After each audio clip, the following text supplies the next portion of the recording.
প্রিয় দর্শক, এতক্ষণ যে ভিডিওটা দেখলেন সেটা আসলে বগুড়া জেলার কাহালু উপজেলার JS dairy and breeders company, এটা আসলে কাহালু উপজেলাতে।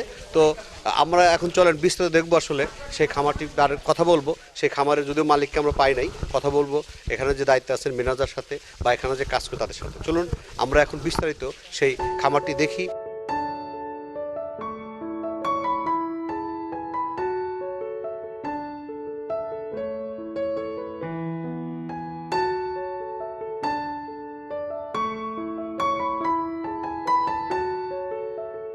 আপনার নাম? আমার নাম মাহফুজার রহমান। আপনার কাজ কি আপনার এখানে? আমার সব ধরনের কাজ করতে হয়, যেমন গোবর পরিষ্কার করার থেকে খাবার দেওয়া পর্যন্ত, গরু গা ধোয়ান পর্যন্ত এভরিথিং কাজ করতে হয়।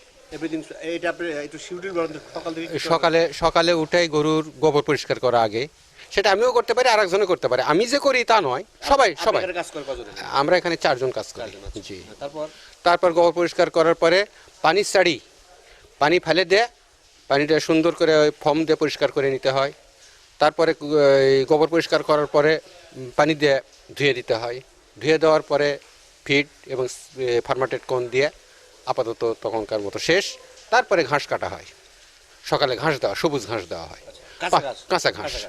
কাঁচা ঘাস দেওয়া হয় 5 কেজির মতো প্রতিদিন সকালবেলা করে এটা দিতে হয়। এটা সকালের কাজ। দুপুরে তো দেখলেনই আপনি সবই। দুপুরে আপনি এই খাবারগুলো কি খাবার দিচ্ছেন? দুপুরে সাইলেস দিচ্ছি এখন আমরা। সাইলেস এর সাথে মিনিমাম ফিড, যেহেতু মহাজনের ফিড কোম্পানি আছে, তো ওখান থেকে আমাদের জন্য ফার্মের জন্য ফিড পাঠিয়ে দেয়, ফিড দিই আমরা। তারপরে ফার্মাটেড কোনটা সাধারণত দেই না দুপুরবেলা, শুধু আপনাকে দেখানোর জন্য ওটাই দিলাম আর কি। হ্যাঁ, তারপরে সাইলেস দিচ্ছি। আচ্ছা, এই যে আপনি আপনাদের নতুন পদ্ধতির খাবারটা দিচ্ছেন আপনি, জি জি, এই খাবারটাকে আপনার কোনো অসুখ বিসুখ হচ্ছে? এখন পর্যন্ত কোনো অসুখ বিসুখ গরুর নাই, আল্লাহর রহমতে গরু খুবই সুন্দর আছে, খুবই ভালো আছে।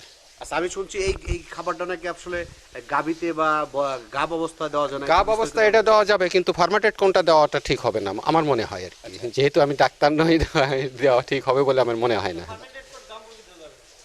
দেওয়া যাবে না ওটা। আচ্ছা, আর এই খাবারটা তাহলে কি আপনার এই যে গরুটা কিনতেছেন কতটুকু বয়সে দিতে হবে? এটা আপনি সব বয়সে দিতে পারেন। আপনার ছোটবেলাতে যখন তা খাওয়া শুরু করবে তখন আপনার সাইলেস আপনি সব বয়স থেকে দেওয়া যেতে পারে। সাইলেস দেওয়া যাবে, কিন্তু ফার্মাটেড কোনটা দেওয়া যাবে না? ফার্মাটেড কোনটা মিনিমাম স্যার 1 বছর, তো তাই না স্যার? 6 মাস বয়সের পর থেকে দিতে হবে। দর্শক, এখানে একটা কথা হলো যে উনি যেটা বলতেছে, আসলে ফার্মাটেড কোন যেটা আছে এটা আসলে কিন্তু 6 মাস বাচ্চাদের দেওয়া যাবে না, 6 মাস পরে দেওয়া যাবে। আর এটা সব বয়সে গরু খাওয়ার শিকার থেকে শুরু করে দেওয়া যাবে। ঘাস আসলে কতটুকু পরিমাণ দিতে দেন আপনারা? এটা আমরা দিচ্ছি এখন প্রায় 15 কেজি বা প্লাস, 15 কেজি বা প্লাস হতে পারে, কিন্তু কমও হতে পারে। ছোট বড় হিসেবে হয়তো কমও দিচ্ছি কিছু, তাতে 15 কেজি গড়ে 15 কেজি হয়ে যায়। এটা তাতে কি আপনি অন্যান্য খাবার চাইতে অসুখ বিসুখ কম? অসুখ বিসুখ তো আল্লাহর রহমতে নাই, তারপরেও আমরা দেখতেছি গরুর সাইজও সুন্দর আছে, গরু খুব ভালো আছে। তাহলে একজন যদি খামার করতে চায় তাকে আসলে কি পরামর্শ দিবেন? এটাই পরামর্শ দেবো আমরা। এই খাবারটা জি জি জি জি জি জি, এটাই পরামর্শ দেবো। মিনিমাম খরচে হয়ে যাবে, কারণ ভুসি কিনতে গেলে, খোল কিনতে গেলে, অন্য জিনিস কিনতে গেলে অনেক খরচা। তো সেই হিসেবে এটার খরচা আল্লাহর রহমতে খুবই কম।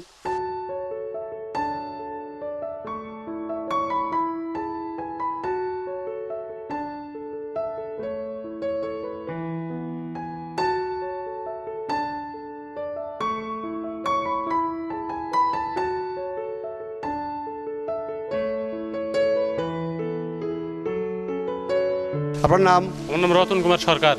আপনি এখানে কাজ করতে হলো? 1 বছর হলো। এর আগে কি করতেন? এলে ওই জাহাঙ্গীর এগ্রো ফিশারিজ কাজ করতাম। হ্যাঁ, জাহাঙ্গীর এগ্রো ফিশারিজ কাজ করতাম। আর খামারে কাজ করতেন? হ্যাঁ, 15 বছর। সেটা কোথায়? আপনার ওই পাবোহারা মালঞ্চা রোডে। আচ্ছা, এখন কি খামারটা আছে? হ্যাঁ আছে। আচ্ছা, ওখান থেকে না আপনার অভিজ্ঞতা, আবার আপনার মোটামুটি 16 বছর অভিজ্ঞতা। হ্যাঁ। আচ্ছা, 16 বছর অভিজ্ঞতা, আপনি তো ওই খামারটা এই খাবারগুলো দেয় নাই। হ্যাঁ। এই খামারটা একটা নতুন প্রজেক্ট হলো, এই খামারে একটা নতুন একটা খাবার দিছেন খাবার আপনারা। দিছে, হ্যাঁ। আচ্ছা, আর কিন্তু ওই খাবারগুলোকে তো খাবার দেন নাই। না। আচ্ছা, ওখান থেকে যে খামারে আপনি আসলেন, এর পার্থক্যটা কি বলতো দেখি? খাবারের পার্থক্য বা খরচ? খাবারের পার্থক্য অনেক। ওই জায়গায় আপনার ফিড, তারপরে খড়, মানে গুঁড়া খোল এগুলো খাওয়াতো, আর এই জায়গায় আপনার সাইলেজ ফার্মেন্টেড কর্ন এগুলো খাওয়ান। তাতে খরচ অনেক কম, খরচ অনেক কম। আবার কাজও কম। হ্যাঁ, কাজও কম। ওই খাবারের কাজ কম, এই খাবারের কাজ বেশি। কিরকম বেশি? এই খাবারের কাজ বেশি, মানে গরু খুব 4 মাসেই আপনার হয়ে যায়, রেডি হয়ে যায়। আর ওই বড় হয়ে যায়? হ্যাঁ, তাড়াতাড়ি বড়। আর ওটি জায়গায় 6 মাস 8 মাস লাগছে, বড় হয় না গরু। আচ্ছা, এখানে আসলে আপনি এই খামারটা করতে হলে পরিচর্যা কি করতে বলো দেখি? খামারের যত্ন কি নিতে? যত্ন আগে সুন্দর একটা সেট করতে হবে, তারপর তারপরে আপনার এগুলা মানে ঘষা মাজা ডেলি করতে হবে, ঝাড় জুত দেওয়া লাগবে, ঘমছা। পরিষ্কার করতে হবে। হ্যাঁ, পয়সা না, খুবই সুন্দর এই পদ্ধতিটা। আপনার এইভাবে গরু মোটা তাজা করলে মানে অল্পতেই লাভবান হতে পারবেন। আচ্ছা, এমনি কোনো অসুখ বিসুখ পাচ্ছেন আপনি? না, কোনো রোগ নাই। কোনো এই খাবারে কোনো রোগ পাচ্ছেন না, না? কোনো রোগ ব্যাধি নেই।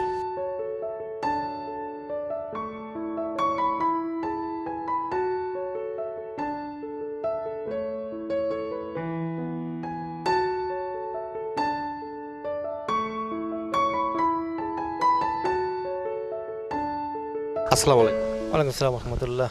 আচ্ছা, আসলে ভাই, এই যে আমি এই খামারটাতে আসছিলাম, মূলত আসলে তো আপনি পুরো দায়িত্ব আছেন এই খামারটায়। জি। আসলে মালিক কি করে, আসলে কি ভাবে সে আসলে এই পরিচালনা করে, বা আপনাকে কিভাবে দায়িত্ব দিল, আর আসলে সে কিভাবে একদম প্রত্যন্ত একটা গ্রামে সে একটা বড় একটা খামার করছে, প্রজেক্ট আছে তার, মানে কিভাবে আগ্রহ প্রকাশ করছে ব্যাপারটা একটু বলুন। আচ্ছা, প্রথমে আমার পরিচয়টা দেই। আমি মোহাম্মদ আরাফাত হোসেন। আমাদের ফার্মের নাম হচ্ছে JS dairy and Virat farm. মূলত আমাদের মালিকের নাম হচ্ছে জনাব মোহাম্মদ ইমদাদুল হক। উনি ভেটেরিনারি একটা কোম্পানির মালিক, প্রাইম কেয়ার। উনি আসলে মেনলি যে দায়িত্ব ছিল পোলট্রি সেক্টরের সাথে। তো বাংলাদেশে পোলট্রি সেক্টর যেভাবে দিন দিন আসলে লস খাচ্ছে, তাতে দেখা যাচ্ছে আগামী ঈদে মানে এই পোলট্রি সেক্টরের অবস্থা খুব একটা ভালো নয়। তাতে পরবর্তীতে আমরা দেশি মিটে যাই, যে মিট প্রসেসিং কারখানা আছে বনানীতে, বেদগাড়িতে। তো ওখানে আমরা দেখলাম যে ওনারা যে রেডি গরুগুলো নিয়ে মিট প্রসেসিং করে বিক্রি করে। তো ওনাদের সাথে পরামর্শ করে আমরা এখানে আর কি ফার্মটা করেছি। এখানে আমাদের একটা জায়গা কেনা ছিল প্রথমে 1 একর 18 শতক। পরবর্তীতে পাশে কিছু আরও জায়গা পাই, যার জন্য এখানে মানে লোকেশনটাও ভালো, যাতায়াতের সুযোগ সুবিধাও ভালো আছে আমাদের।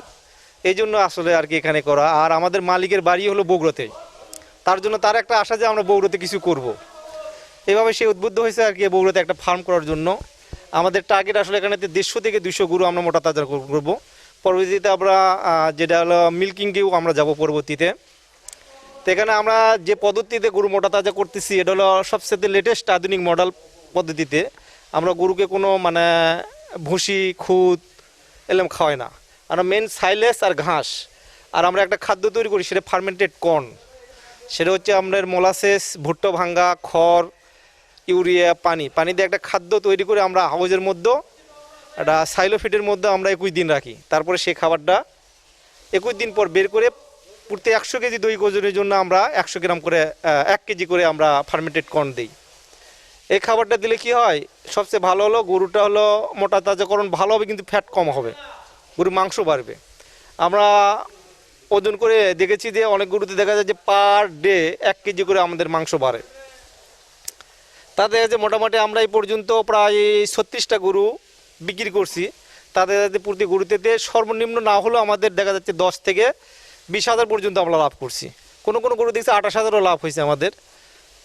এটা আমরা 2018-র 22শে ফেব্রুয়ারি প্রথম গরু আমরা উঠাই। এখন পর্যন্ত 1 বছর হয়নি। এই মধ্যে আমরা কোনো 36টা গরু বিক্রি করছি, তাতে মোটামুটি ভালো লাভজনক। এটা আরও আমরা পরীক্ষামূলকভাবে চলতেছে, ভবিষ্যতে আরও দেখা যাক কীভাবে আরও লাভজনক করা যায়। আমরা চেষ্টা করতেছি আর কি, অভিজ্ঞতাও নিচ্ছি আর কি। আচ্ছা, এখন যারা মোটা তাজা করবে, আসলে আপনাদের ভালো উদ্যোগ, তাদেরকে কি বলবেন, কি পরামর্শ দেবেন, যে কটাতে শুরু করবে, বা কি মাপের রেঞ্জের গরু কিনবে, বা আপনি কি মাপের রেঞ্জের গরু কিনছেন? আমরা যে গরুটা মোটা তাজা করতেছি আসলে সেই গরুটা হলো সবসময় হলিস্টিন ফিজিয়ান জাতের গরু। এই গরুটা দ্রুত বাড়ে। আর দেশি গরু বা আপনার সাইওয়াল যেটা আছে, তার চেয়ে এর ওজনটা বেশি, দ্রুত বৃদ্ধি হয়। সাইওয়ালটা হচ্ছে দেখা যাচ্ছে আমরা যেখানে 700-750 গ্রাম পার ডে ওজন আসে, সেখানেও দেখা যাচ্ছে একটা হলিস্টিন ফিজিয়ান জাতের গরু, সেটা 1 থেকে 1.5 কেজি পার ডে মাংস বাড়ে। তা যদি কোনো খামারি ভাইরা খামার করতে চান তাহলে সবচেয়ে বেশি গুরুত্বপূর্ণ যেটা হলো অল্প কিছু গরু দিয়ে আপনারা শুরু করেন, তারপর অভিজ্ঞতা নেন, তারপরে হলো যে বেশি করে করেন গরুটা। আর এখানে যেটা হলো, এখানে আমার এখানে আসলে অনেকে আসে বিভিন্ন জায়গা থেকে, আমি পরামর্শ দিই যে হলস্টিন গরুটা দিলে, যেখানে আমাদের বগুড়াতে যে মিট প্রসেসিং কারখানা আছে, ওরা পার কেজি হিসেবে গরু কেনে কার্কাস মাংস হিসেবে, এখানে অনেক ভালো বেনিফিট, বিক্রি করার কোনো ঝামেলা নাই। গেলে ক্যাশ থেকে ওরা নিয়ে নেয়, ওজন করে নিয়ে নেয়, এটা একটা সুবিধা আছে। আর হলস্টিন গরু পাললে জাত দেখে কিনতে হবে, প্রথমে গরুর জাতটা দেখতে হবে, 100% যেন হলস্টিন হয়, না হলে 90% যেন হলস্টিনটা গরু হয়। এটা হলো সবচেয়ে ভালো হয়। এটা হলো গরুর পাগুলো দেখবেন মোটা, তারপর নাভি থাকবে, আর চুট থাকবে না। হলস্টিন গরুগুলো মানে চুট সমান হবে, মাথার চুট না, চুট যেটা থাকে না মাথার উপরে যে চুট, সেই চুটটা সমান হতে হবে। আর পাগুলো দেখবেন মোটা, নাভি একটু থাকবে, এগুলো হলস্টিন যাদের গরু আর কি। আচ্ছা, আপনি এই যে একটা খাবার পদ্ধতি নিয়ে আসছেন, আসলে আমি এটা কোথাও দেখি নাই যে আপনি কোনো প্রিয় দর্শক, আসলে এই খামারটাতে কোনো মোটা তাজা করার জন্য কোনো খাবার বাইরের বলতে ন্যাচারাল বলতে আমরা অনেক জায়গায় দেখছি খড় দেয়, ভুসি দেয়, বা আপনার ইয়ার ভুসি, বিভিন্ন ধরনের ভুসিতে তারা ইউজ করতেছে। তো এটা আপনি ওইটার সাথে এটা খরচ কতটুকু কম্পেয়ার, আসলে কম বেশি বলেন? আসলে আমরা এখন যে পার ডে একটা গরুর পিছনে আমাদের সব খরচ, খাবার খরচ প্লাস লেবার খরচ দিয়ে পার ডে 175 টাকা পড়ে।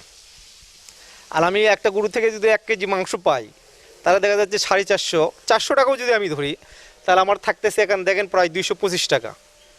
এটা একটা অ্যানালাইসিস করতে হবে হিসাবটা আমার, আমি একটা গরুকে কত কেজি খাবার খাইয়া বা কত টাকা খাবার খাই, মাংসটা কত কেজি পাইতেছি, এটা যদি হিসাব না রাখতে পারেন তাহলে লস খাবেন।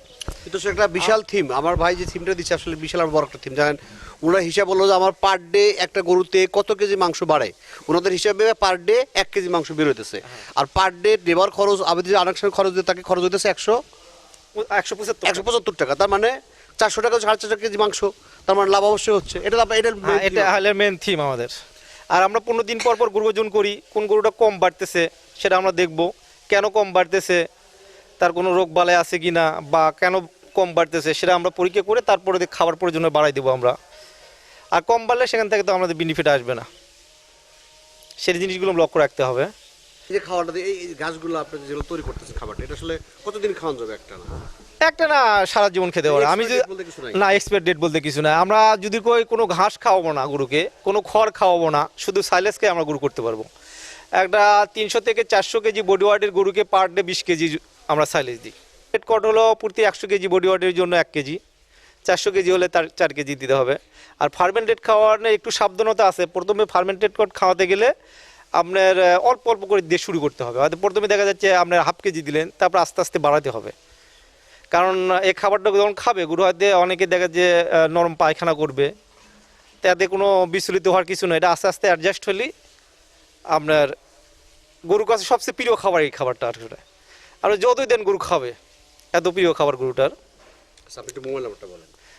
আমার মোবাইল নাম্বার হচ্ছে 01724 62 21 98। আচ্ছা, আপনাদের সময় দিচ্ছি, এর জন্য ধন্যবাদ। আচ্ছা, ধন্যবাদ ভাই। প্রিয় দর্শক, আসলে আজকে এই পর্যন্তই। এখন আমাদের চ্যানেল যারা সাবস্ক্রাইব, লাইক বা শেয়ার করেন নাই, অবশ্যই আমাদের চ্যানেল সাবস্ক্রাইব করুন, লাইক করুন, শেয়ার করুন। আর আপনার আশেপাশে কোনো নতুন খবর বা সফলতার গল্প বা ব্যর্থতার গল্প থাকলে আমাকে জানান, আমি কামাল আহমেদ ছুটে যাব সেখানে।